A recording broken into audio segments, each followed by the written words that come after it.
నమస్తే. తాజా సమాచారం ఏంటి అంటే మాజీ మంత్రి సీదిరి అప్పలరాజు ఆయన్ని రాత్రి పోలీసులు అరెస్ట్ చేశారు. ఈ క్రమంలో జగన్మోహన్ రెడ్డి గారు ఏమో ట్వీట్ కూడా చేయడం జరిగింది. సో ఇది కేవలం రాజకీయ కక్ష సాధింపు చర్యల్లో భాగంగానే ఈ అరెస్టు అని చెప్పేసి అంటున్నారు. పైగా ఈ యాక్సిడెంట్ అనేది సరే అదే అనుకోని ప్రమాదం, ఫైన్, బాగుంది. కాకపోతే ఆరోపణలు అని చెప్పేసి ఆయన ట్వీట్లో మెన్షన్ చేశాడు. అది ఆరోపణ ఏంటి? ఒక వ్యక్తి యాక్సిడెంట్ ద్వారా మరణిస్తే అది ఆరోపణ కాదు, వాస్తవమే కదా, అయినా ఆరోపణ అని చెప్పేసి అంటున్నారు. వీటికి సంబంధించిన అంశాలపైన మనతో చర్చించడానికి కమ్మ కార్పొరేషన్ డైరెక్టర్ అటువంటి అడిసిమల్లి శ్రీనివాసరావు గారు. శ్రీనివాస్ గారు నమస్తే అండి. నమస్కారం అండి. సార్, తాజా ఎపిసోడు ఒక ప్రక్కన మాజీ స్పీకర్గా చేసిన తమ్మినేని సీతారాం, ఆయన పైన వచ్చిన ఆరోపణలు, ఈ క్రమంలో వాళ్ళు ఫ్యామిలీతో సహా ఎస్కేప్, ఎక్కడికి లేరో తెలియదు. మరో ప్రక్కన ఇప్పుడు మరో మాజీ మంత్రి సీదిరి అప్పలరాజుని ఇప్పుడు తాజా అరెస్టు. సో ఏంటి ఈ రకంగా రాజకీయ కక్షతో అరెస్టులు చేపిస్తున్నారట? ఇక ఉత్తరాంధ్ర నుంచి మొదలు పెట్టారని అనుకోవాలా ఏంటండి? ఇది ఎలా కక్షల కింద ఎలా చూస్తారండి? ఇప్పుడు సీదిరి అప్పలరాజు వాళ్ళ అబ్బాయి చేసింది యాక్సిడెంట్ మాత్రమే, అది ప్రమాదం. ఎస్, దానికి ఎవరో ప్రమాదాలు అనేటువంటివి చెప్పిరావు. కరెక్ట్, అన్ఎక్స్పెక్టెడ్ ఇన్సిడెంట్, దాని అందుకే యాక్సిడెంట్ అంటారు. దాన్ని యాక్సిడెంట్ అంటారు. రైట్. కాబట్టి దాన్ని ఉరి తీసేసేంత నేరం కాదు అది. లేకపోతే కూడా ఎక్కువ రోజులు కన్విక్ట్ అయిపోయే నేరం కూడా కాదు. అవును, సింపుల్గా యాక్సిడెంట్ జరిగింది. అతనికి ఒక వాహనాన్ని నడిపే అధికృతంగా ఒక అనుమతి ఉండాలి, లైసెన్స్. అది ఉందా లేదా చూస్తారు. అతనికి లెర్నింగ్ లైసెన్స్ ఉన్నట్టు తెలిసింది సమాచారం. పైగా అతని వాహనం అతనిది కాదు. వచ్చాడు కుర్రాడు, పొరపాటుని యాక్సిడెంట్ అయిపోయింది. అతను అవతల వ్యక్తి చనిపోయాడు. ఇక్కడ వాళ్ళ నాన్నకి సహజంగా వాళ్ళ నాన్నకు ఫోన్ చేసి చెప్తాడు, లేదా వాళ్ళ నాన్నకో లేకపోతే దగ్గర వాళ్ళు ఎవరో ఒకరు వాళ్ళ నాన్నగారికి చెప్తే తిడతాడని చెప్పేసి పక్కన ఉన్న వాళ్ళకి ఎవరికి చెప్తారు. చెప్పినప్పుడు వెంటనే అతన్ని పికప్ చేసుకుని స్టేషన్కి వెళ్ళిపోయి సరెండర్ అయిపోయి అక్కడ చెప్పేసి యాక్సిడెంట్ జరిగింది, కొంచెం చూడండి బాబు అని చెప్పేస్తే వెంటనే ఇతను స్టేషన్ బెయిల్ కూడా ఇస్తారు. అక్కడ ఆ సంబంధిత అధికారులు అది చూసి మ్యాక్సిమం హెల్ప్ చేస్తారు. ఇక్కడ అతను ఆల్రెడీ మాజీ మంత్రి కదా, అవును, అది పెద్ద భయపడాల్సిన అవసరం కూడా లేదు. సాధారణంగా ఇలాంటివి జరిగినప్పుడు ఏం చేస్తారంటే ఎక్కడైనా సరే లోకల్గానే సెటిల్మెంట్ చేసేస్తారు. అవును, అవతల చనిపోయాడు, కేసు దాకా అవనీయకుండా వాళ్ళ మీద నీకు ఏదో చేస్తారు అని చెప్పి పుచ్చబడతారు. అన్ని పార్టీల వాళ్ళు కలిసే చేస్తారు. అది ఇది పార్టీలోనే కాదు, ఎందుకైనా మంచిదని వాళ్ళని కూడా కలుపుకుంటారు వాళ్ళు. అవును, తెలుగుదేశం కూడా కలుపుకుని లోకల్ లీడర్స్ ఎవరో ఒకరు ఉంటారు కదా, వాళ్ళందరినీ కలుపుకుని కూర్చోబెట్టి అవతల అతనికి చనిపోయిన కుటుంబాన్ని న్యాయం చేయడానికి ట్రై చేస్తారు. రైట్, డబ్బులు ఇప్పిస్తారు, మరి అంత అడ్డుగోలుగా ఏం చేయరు, వాళ్ళు కూడా న్యాయం చేస్తారు, అన్నీ చేస్తారు. ఇక్కడ అతను ఇప్పుడు సీదిరి అప్పలరాజు గారు చేసిన పని ఏంటంటే అతను చదువుకున్నాడు, బాగానే చట్టాల పట్ల అవగాహన ఉంటుంది, ఇవన్నీ ఉంటుంది. అతనికి ఎందుకు తన కొడుకుని తప్పించి ఇంకో కుర్రను పెట్టాల్సిన అవసరం ఏముంది? అవును, అక్కడ అది మొదటి తప్పు. తన కొడుకు అలాంటోడో అతను కూడా అలాంటోడే కదా కుర్రాడు. తన కొడుకు బదులు ఆ కుర్రాడిని ఇంకొకరిని ఇన్వాల్వ్ చేయాల్సిన అవసరం లేదు. ఫస్ట్ అది ఒకటి చేసాడు తప్పు. అంటే నేరస్థలంలో ప్రమాదం జరిగిన దాంట్లో ఆ వ్యక్తిని, ప్రమాదం చేసిన వ్యక్తి తప్పించడం కూడా నేరం. కరెక్ట్, అది ఒకటి చేశాడు. తర్వాత ఆ కుర్రాడిని అబ్స్కాండ్ చేయడానికి చేశాడు. ఇదన్నాటిలో అతను ఇన్వాల్వ్ అయిపోయి నేరంలోకి విల్ఫుల్గా, ఉద్దేశపూర్వకంగా నేరం చేసినట్టు అయింది అతను. అది అన్నట్లుగానే ప్రమాదం, దాని బెయిల్ రాదు. రైట్. పిల్లోడికి లెర్నింగ్ లైసెన్స్ ఉంది అంటే పూర్తి లైసెన్స్ కాదు, లేదు. అవును, లెర్నింగ్ లైసెన్స్ ఉన్నప్పుడు లైసెన్స్ వచ్చినప్పుడు పక్కన ఉండాలి డ్రైవింగ్ చేసినప్పుడు. అది రూల్. అది స్ట్రిక్ట్గా ఉంటాయి, మనకి చాలా సింపుల్గా వెళ్ళిపోతాయి. కానీ తగులుకుంటే అది గేలం తగులుకున్నట్టు తగులుకుంటాం. ఇక్కడ వీళ్ళు యాక్సిడెంట్ చేసిన అతను తప్పించే ప్రయత్నం చేశారు, మాల్ ప్రాక్టీస్. ఓకే. రెండు, ఆ కుర్రాడిని అబ్స్కాండ్ చేయడానికి ప్రయత్నం చేశాడు. అక్కడ నేరస్థలంలో విలుఫుల్గా, ఉద్దేశపూర్వకంగా ఇతను క్రైమ్లో ఇన్వాల్వ్ అయ్యాడు.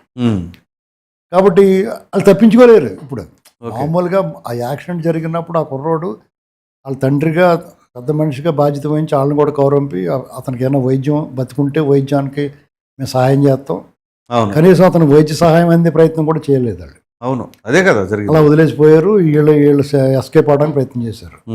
మానవతా దృష్టితో ఈ మానవత్వాల గురించి మాట్లాడే వాళ్ళు వాళ్ళ మానవత్వం ఏమైపోయింది అతను అక్కడ ఆ కుటుంబం పరిస్థితి ఏంటి, అతన్నే గొర్రెల కాపరి అది ఇది అంటున్నారు. అతను జీవన భృతి జీవించడానికి ఒక వృత్తిని ఎంచుకున్నాడో ఆ గొర్రెలను కాసుకుంటా అతను తన చిన్న కుటుంబాన్ని చింత లేకుండా నడిపించుకుంటున్నాడు. అతను ఆ కుటుంబానికి ఆధారం అతను.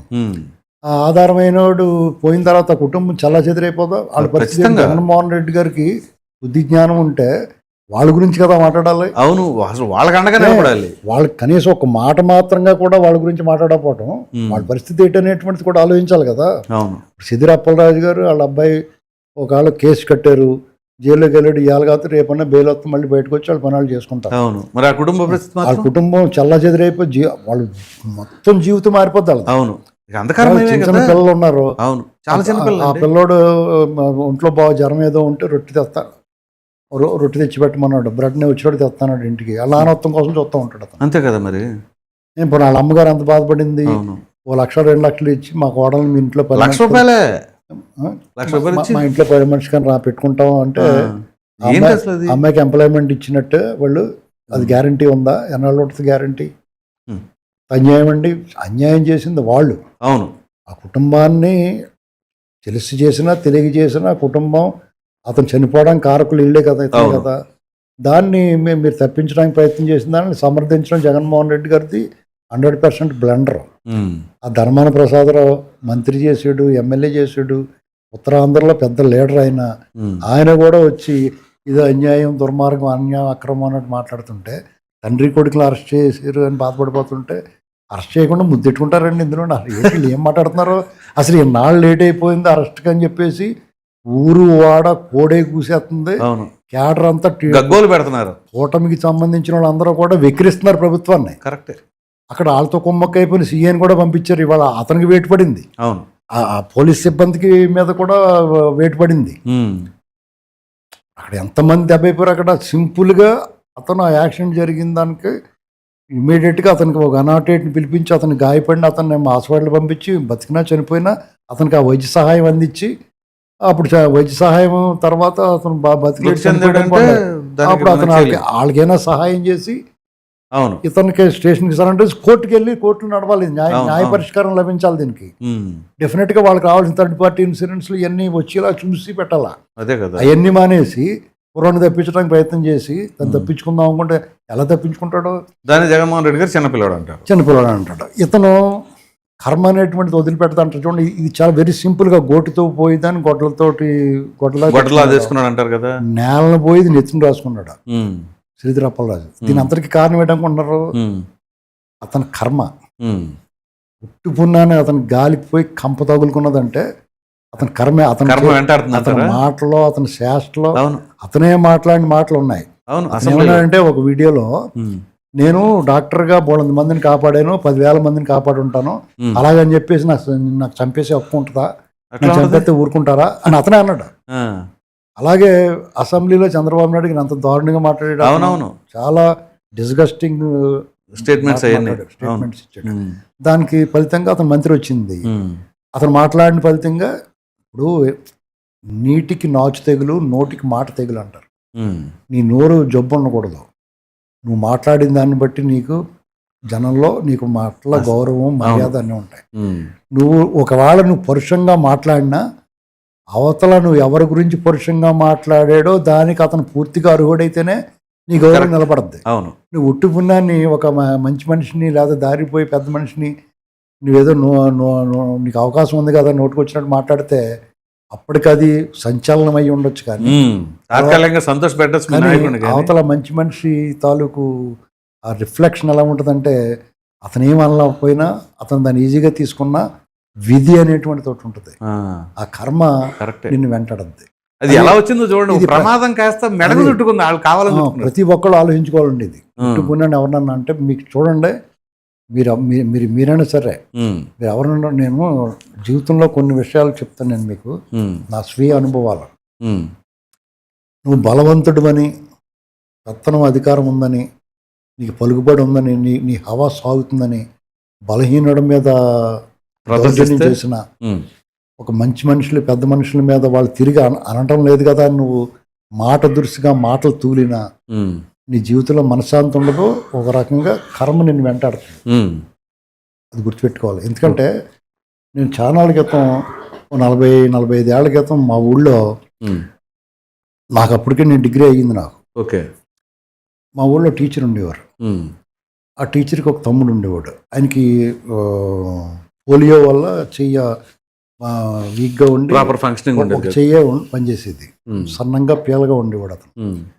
మేము బాల్ బ్యాడ్మింటన్ ఆడుకునేవాళ్ళం. అక్కడ ఏదో చిన్న డిస్కషన్ వచ్చి నాకు వెర్రి కోపం వచ్చేసి, ఒక రకమైన అహంకారం, దుర్మార్గం, మాకేంట్రా మమ్మల్ని ఎవడేమంటాడో అనేటువంటి అహంకారంతో ఆ ఎత్తి పక్కనే బావి ఉంటే బావిలో పడద్దామని, అంత ఎత్తుకుని వెళ్ళిపోయిన బావిలో పడద్దామని.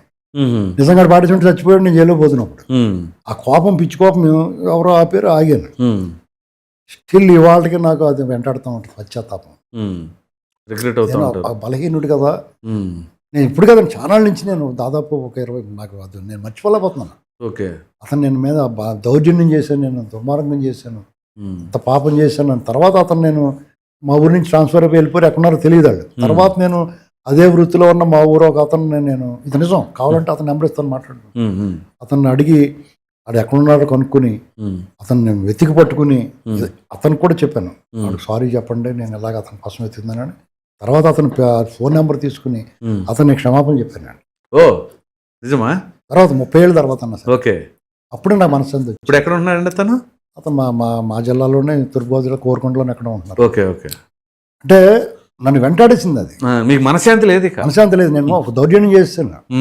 తర్వాత అనిపించింది అప్పుడు ఆ ఆవేశంలో నేను చేశాను, కానీ తర్వాత నాకు బాధ, ఎంత అన్యాయం చేశాను రా, అక్కడ బలహీనుడు కదా, నన్ను ఏం అనలేడు కదా, ఊళ్ళో మేము పెత్తందారులు మూతుబరులు కాబట్టి నన్ను ఏం అనలేకపోయాడు. కానీ నేను అతని మీద నేను దౌర్జన్యం చేశాను. ఆడ వేయాలనుకుని ఉంటాడు, బాధపడతాడు కదా, ఖచ్చితంగా బాధపడతాడు. అతని స్థానంలో నేను ఉంటే వీళ్ళ ఊరు కాబట్టి, వీళ్ళు దొరలు కాబట్టి మమ్మల్ని ఎలాగన్నారు అనే ఫీలింగ్ ఆడి స్థానంలో ఉండి ఊహించుకుని నేను మదన పడిపోయాను. నిజంగా ఇది నేను ఇవాళ మీ ముఖంగా చెప్పుకోవడం వల్ల కూడా కొంత నేను రిలాక్స్ అవుతున్నాను. ఇలాంటి తప్పులు చేసాం మనం, అది మనల్ని వెంటాడేస్తూ ఉంటుంది. ఇది ఎట్టి పరిస్థితులు ఎవిడెన్స్ కూడా మనం బలవంతులు కదా అని చెప్పి అవతలోడి మీద ఆడు తప్పు చేస్తే కూడా మనం దౌర్జన్యం చేయకూడదు. ఇలాంటి కొన్ని జరుగుతూ ఉంటాయి. మనం గబక్కనే మాట తోలుతాం. నేను ఒకసారి రాయగఢలో ఒరిస్సాలో ఉండేవాడు. నేను ఒక అతను మాకు చీట్ చేశాడు.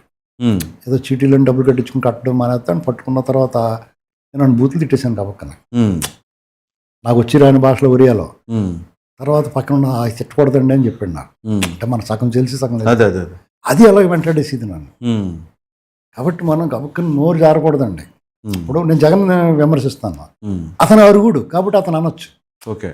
మీకు చూసారా, జగన్ నేను వీళ్ళు దొండిపాళెం బ్యాచ్ అంటాను. ఖచ్చితంగా దొండిపాళెం బ్యాచ్ వాళ్ళు, దానికి యాప్ట్ ఉంది. కానీ ఒట్టి పుణ్యాన్ని మనం ఎవరి మీద మాట జారటంలో చేస్తే మనకు తగులుతాయి తిరిగి వచ్చేది. అది గుర్తుపెట్టుకోవాలి. ఇప్పుడు అదే తరహాలో సీదిరి అప్పలరాజుకు పడింది, ఖచ్చితంగా పడిందండి. అతన్నే ఇంకో రూపంలో ఏదో రూపంలో సేమ్ అలాగే పడాల్సిన అవసరం ఉండదు, ఏదో రూపంలో పడదు. అసలు అవకాశమే లేని చోట కూడా ఇరుక్కుపోయాడు ఆయన. చూడండి, మీకు ఇతనే కాదండి, మీరు ఇందాక ప్రస్తావించిన దాంట్లో తమ్మినేని సీతారాం, ఆయనకి ఏమి లోటు అండి, ఇంకొకటి దుబ్బేయాల్సిన అవసరం అదే కదా. ఈ వయసులో ఇప్పుడు ఓడిపోయాడు ఆయన. అవును. ఇప్పుడున్న కూటమి ప్రభుత్వం అతని పేరుకి తలవటం కానీ అసలు ఎక్కడ లేదు, ప్రస్తావన లేదు. అతను టచ్ చేయడం కానీ ఉందా? లేదు కదా. అవును. అతను ఏం చేశారు, ఒక భూమి కబ్జా చేసేసి ఒక చనిపోయిన వాళ్ళు అదే బతుకున్న వాళ్ళని చనిపోయిన వాళ్ళు సర్టిఫికేట్లు సృష్టించేసి ఫేక్ మాల్ ప్రాక్టీస్ చేసి ఆ భూమి లాగేశారు. అవును. ఆ 5 కోట్లు 4 కోట్లు 6 కోట్లు వాళ్ళకి ఏం లోటు అని చెప్పేసి అదే కదా ఈ 4-6 కోట్లు ఇది ఇలా వచ్చిన తర్వాత మా దొబ్బేశారు ఇంకా బయటకు వస్తున్నారు. పడుకున్న గుర్రం లేపు తెన్నించుకున్నట్టు కాదండి. ఇప్పుడు అతను ఇవన్నీ జరిగిన తర్వాత పరారీలో ఉన్నాడు. ఇప్పుడు జగన్మోహన్ రెడ్డి ఏమంటాడు, ఒక పెద్ద మనిషి అతను ఏదో వాళ్ళు బతుకున్నా కానీ చచ్చిపోయారు అనుకుని అలాగ సర్టిఫికెట్ సృష్టించాడు, వాళ్ళు బతుకున్నారని తెలియదు వాళ్ళకంటే బతుకున్నా చచ్చిపోయి ఇంకోళ్ళది ఎలా దొరుకుతారు మీరు, అది కూడా దాన్ని సమర్థించారు అట్లా అంటాడు. రేపు వచ్చి రేపు అతను అరెస్ట్ చేసిన తర్వాత ఎందుకంటే అంటాడు, ఎందుకంటే అతనికి అన్కండిషనల్ సపోర్ట్ ఇచ్చాడు కదా ఎవరో తమ్మినేని సీతారాము. చంద్రబాబు నాయుడు గారిని ఉత్తుకున్నాను మాట్లాడేవాడు, ఫినిష్ అన్నాడు కదా. ఫినిష్ అన్నాడు, నాన్ సెన్స్ అన్నాడు. ఒకసారి ఆ సెక్యూరిటీ తీసేయండి ఫినిష్ అన్నాడు. అదే అన్నాడు, బ్లాక్ కమాండర్స్ పక్కకి పంపించండి ఫినిష్ అన్నాడు. అంటే నువ్వు ఏది స్పీకర్ గా ఉండి ఆయన. అసలు అతను ఎవరో తెలుసు మీకు? చంద్రబాబు నాయుడు క్యాబినెట్ లో ఎక్సైజ్ మినిస్టర్ చేశాడు. అవునవును చేశాడు. అది చంద్రబాబు నాయుడు గారు ఇంటికాడ వాళ్ళ ఆవిడ దవడమే కొట్టేస్తే కూడా నిజం, నాకు తెలియదండి. క్యాబినెట్ లో చంద్రబాబు నాయుడు గారు సాధారణంగా ఆయన ముఖ్యమంత్రిగా ఉన్నప్పుడు, ఇతను ఆయన క్యాబినెట్ లో పనిచేస్తూనే ఉన్నప్పుడు 99 ఆ ప్రాంతంలో ఎప్పుడో చంద్రబాబు నాయుడు గారి ఇంటికి ఆ శాఖకు సంబంధించిన ఏదన్నా మాట్లాడాల్సి కొంతమంది మంత్రులతో ఇంటిగా బ్రేక్ఫాస్ట్ కూర్చోబెట్టి మాట్లాడుకుని కేటాయించేవాళ్ళు వాళ్ళతో. అప్పుడు తమ్మినేని సీతారాం గారు ఆ బ్రేక్ఫాస్ట్కి ఆ మీటింగ్కి రావాలా. జస్ట్ బిఫోర్ ఆయన వచ్చే ముందు ఆయన భార్య అక్కడికి వచ్చింది చంద్రబాబు నాయుడు గారి ఇంటికి దగ్గరే. వచ్చినప్పుడు సాధారణంగా అక్కడ సెక్యూరిటీ వాళ్ళు మినిస్టర్ గారి భార్య చంద్రబాబు నాయుడు గారిని కలవడానికి ఆయన అవుతున్నారు, ఈవిడ కూడా వచ్చిందేమో అనుకుని ఆవిడని తీసుకెళ్ళి కూర్చోబెట్టారు అక్కడ. కరెక్ట్గా ఆ సమయం, ఆ మీటింగ్ సమయానికి 10 నిమిషాలు 20 నిమిషాల ముందు తమ్మినేని సీతారాం గారు వచ్చాడు. కారు దిగి సఫారీ చేసుకునేవాడు. అప్పుడే సఫారీ సర్దుకుని జాగ్రత్తగానే మంచి వస్తుంది ఆయన. కుస్తీ పోటీలు పెట్టి మల్ల యోధుడిలాగా మంచి బాడీ బిల్డర్, నీట్ గా మంచి రెడీ అయ్యి ఎంత బొట్టెట్టుకుని వచ్చి లోపల రాగానే ఈవిడ వెళ్ళి 10,000 మంది ఆవిడ మీద కొట్టింది, చెప్పి తీసి కొట్టేసింది. ఎవరు? అది ఆవిడే. ఈయన ఎక్కడో ఇంకొక ఆవిడతో ఎవరితోటి ఉండొస్తున్నాడు అని చెప్పేసి కోపం అనమాట వాడు. కొట్టేస్తే చంద్రబాబు నాయుడు గారి ఇంట్లో ఇంటి దగ్గరే కొట్టేస్తే, ఇక్కడే జూబ్లీహిల్స్ లో ఉన్నప్పుడు కొట్టేస్తే, అప్పుడు మన తర్వాత మాట్లాడుకుందాం రేట్లో తర్వాత మాట్లాడుకునేది పడా కొట్టేసింది. చచ్చిపోయారు, అందరూ షాక్ అయిపోయారు అక్కడ. అంతే కదా మరి. సెక్యూరిటీ సిబ్బంది, తమ్మినేని సీతారాం గారు మొత్తం అందరూ పోయారు. మొత్తం మీద అలాగైతే సర్దుకుని అలా మళ్ళీ ఇలాగ అనుకుని వెళ్ళిపోయాడు, మీటింగ్కి వెళ్ళిపోయాడు. ఇలాంటి అన్నాటిని చంద్రబాబు నాయుడు గారు క్షమించి కూడా అతను ఉండిచ్చాడు మంత్రివర్గంలో. చంద్రబాబు నాయుడు గారు అలాంటి ఏమైనా జరిగితే టాలరేట్ చేయడు. పైగా తన మంత్రివర్గంలో ఉంచుకున్నాడు ఆయన్ని. అతను మళ్ళీ పార్టీ నుంచి ప్రజారాజ్యంలో పోయాడు, ప్రజారాజ్యం నుంచి మళ్ళీ కాంగ్రెస్ లో వైసీపీ నుంచి మళ్ళీ టీడీపీలోకి వచ్చి, టీడీపీ నుంచి మళ్ళీ వైసీపీలోకి వెళ్ళాడు. ఇలా ఇన్ని మారినా అతను గౌరవించాడు. మరి ఎందుకు అంత కక్ష కట్టాల్సిన అవసరం, అంత దురుసుగా మాట్లాడాల్సిన అవసరం ఏముంది? అదే కదా, ఆల్రెడీ స్పీకర్. మీకు కొంతమంది నాయకులు ఉన్నారు, చంద్రబాబు నాయుడు గారి దగ్గర నుంచి బయటకు వచ్చినా కానీ ఇవాళకి ఆయన పరుషంగా మాట్లాడుతున్నారా? లేదు. వాళ్ళ దగ్గర ఇప్పుడు రేవంత్ రెడ్డి గారు ఎగ్జాంపుల్. అవును, ఆయన ఎంత ఉన్నత స్థాయికి వెళ్ళినా నాకు చంద్రబాబు నాయుడు గారితో ఆయనకు అవసరం లేదు, అయినా సరే మాట తోలుతున్నాడు ఏమన్నా. ఆ సంస్కారం ఎందుకు లేకుండా పోయిన జగన్మోహన్ రెడ్డి ప్రాపకం కోసం, జగన్మోహన్ రెడ్డి లాంటి థర్డ్ గ్రేడ్ రాజకీయ నాయకుడి గురించి, రాజకీయాల్లో థర్డ్ గ్రేడ్ అయిన సంపాదనలో గొప్పడై ఉండొచ్చు కానీ రాజకీయాల్లో థర్డ్ క్లాస్ అతను. క్లాస్ 1 రాజకీయ నాయకుడు కాదు, సభ్యత సంస్కారం ఇలాంటివి ఏమీ లేవు అతను. థర్డ్ క్లాస్ అయినా ఇచ్చారు అంతే, అది కూడా లేదు. అంతకన్నా తక్కువ క్లాస్ లేక నేను అది ఇచ్చాను. ఓకే, అతను సభ్యత సంస్కారం, ప్రజల పట్ల బాధ్యత ఉండాలి. రాజకీయ నాయకుడు మెయిన్ ప్రజల పట్ల బాధ్యత ఉండాలి మెయిన్. అది ఏమీ లేవు. తన పార్టీని కాపాడుకోవాలంటే ఈ రకమైన అవలక్షణాలతోటి అది ఎలా కాపాడుకుంటాడు? ఏదో రకంగా అడ్డదారులు వెళ్దామని చెప్పేసి అన్రెస్ట్ క్రియేట్ చేద్దాం, యాంటీ సోషల్ ఎలిమెంట్స్ తోటి దగ్గర చేర్చుకుందాం అనే ఆలోచన తప్ప, పైగా నేరస్తులను సమర్థించడం, నేర స్వభావం ఉన్న వాళ్ళని ఎంకరేజ్ చేయటం అనేటువంటి దానికి అభ్యాసం అయిపోయింది.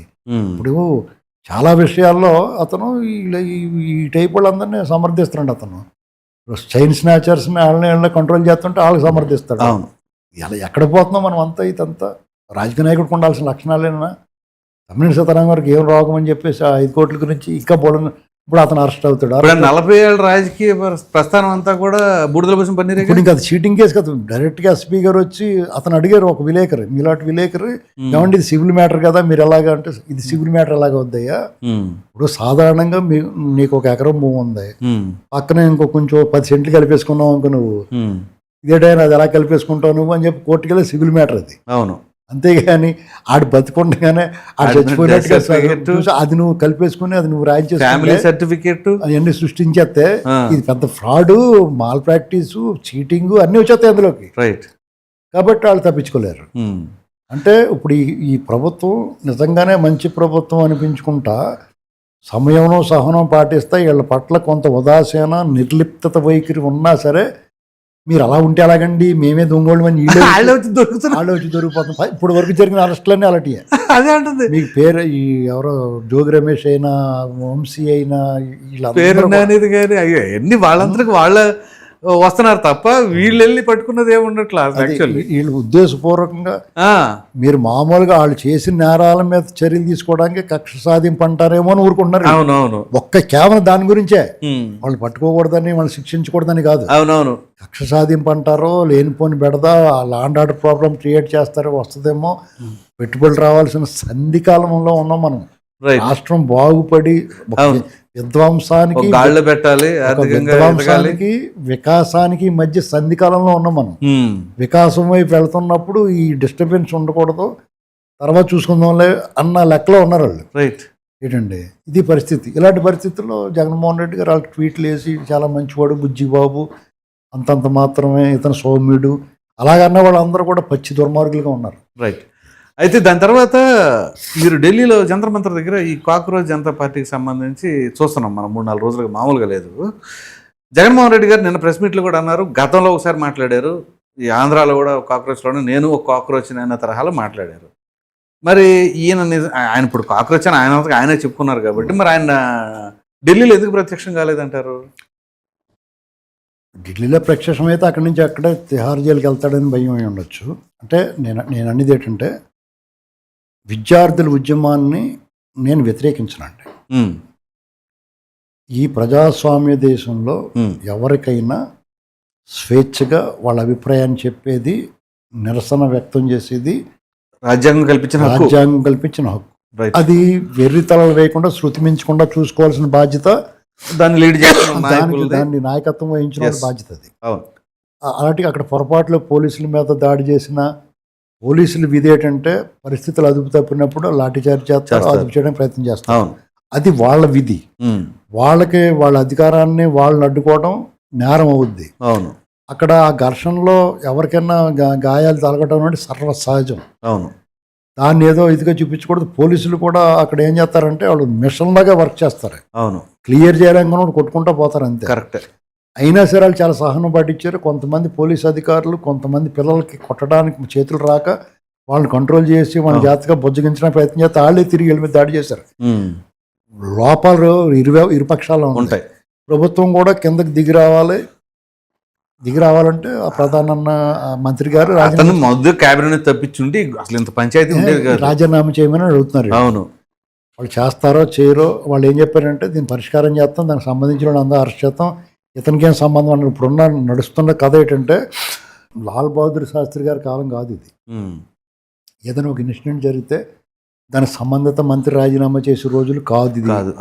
మనం కూడా అవి కోరుకోకూడదు. అవును. వాళ్ళు చేయకపోయిన వీళ్ళని తప్పించాలి కదా. చెప్పేదానండి, మనం కోరుకోకూడదు, వాళ్ళు తప్పించరు. వీళ్ళు డెఫినెట్గా వీళ్ళు చేస్తారు. దీన్ని రాజకీయంగా ఉపయోగించుకుందామని ట్రై చేస్తారు. బీజేపీకి సెట్ బ్యాక్ అవుద్ది, అది ఆలోచించుకోవాలి. ఎందుకంటే కేంద్రంలో ఉన్న ప్రభుత్వానికి ఇది, వాళ్ళు కరెక్ట్గానే వెళ్ళినా ఇలాంటి ఉద్యమాలు దానికి ఊతం ఎవరిస్తారంటే, ప్రభుత్వం మీద రకరకాల మార్గాలు, రకరకాల వర్గాల్లో ఉన్న అసంతృప్తి అంతా కూడా దీనికి యాడ్ ఆన్ అవుతుంది. ఇదే సమయంలో కొంతమంది రాజ్యాంగ వ్యతిరేక శక్తులు కూడా కొన్ని కలుస్తాయి. దాని అన్అవాయిడబుల్, మనం ఏం చేయలేం. వాళ్ళని చూపించి ఈ ఉద్యమాన్ని నీరుగార్చాలనుకుంటే మన వల్ల కాదు. డెఫినెట్గా అందులో యాంటీ సోషల్ ఎలిమెంట్స్ కూడా వచ్చేస్తారు.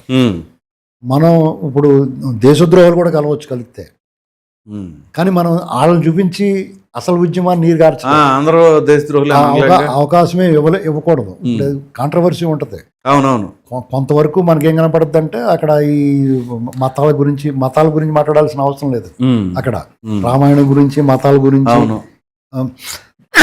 జిహాద్లు ఇలాంటివి మాట్లాడే అవకాశం లేదు, మాట్లాడకూడదు. అన్ని మాట్లాడుతూ ఉంటారు. కాబట్టి ఇది రకరకాల మార్గాల్లో పోద్ది.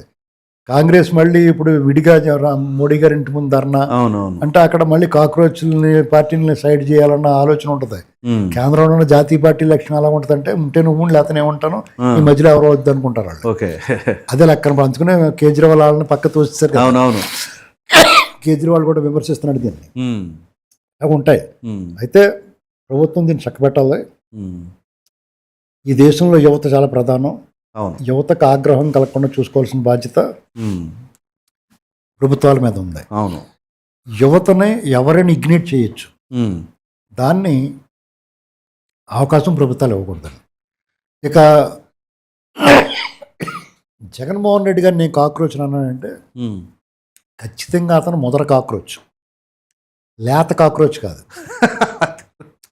అంటే బాగా ఉమ్, మురిగి పట్టిన వంటగదుల్లోనూ ఉమ్, ఈ డ్రైనేజీల్లోనూ అది బలిసి బలిసి బలిసి పెద్ద ఇంత అరిచేయి అంత కాక్రోచ్ అయిపోద్ది కదా, ఉమ్. అలాంటి కాక్రోచ్ అతను. ఉమ్.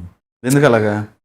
ఆనాడే అతను పేపర్లు గట్ట కొట్టేసి ఇవాళ నీటి పేపర్ల గురించి నేను కాక్రోచ్ అనకూడదు అతను. ఓకే. అతని గురించి అంటారు కదా, పేపర్లు కొట్టేసాడు అది ఇది అంటారు కదా. ఉమ్, ఉమ్.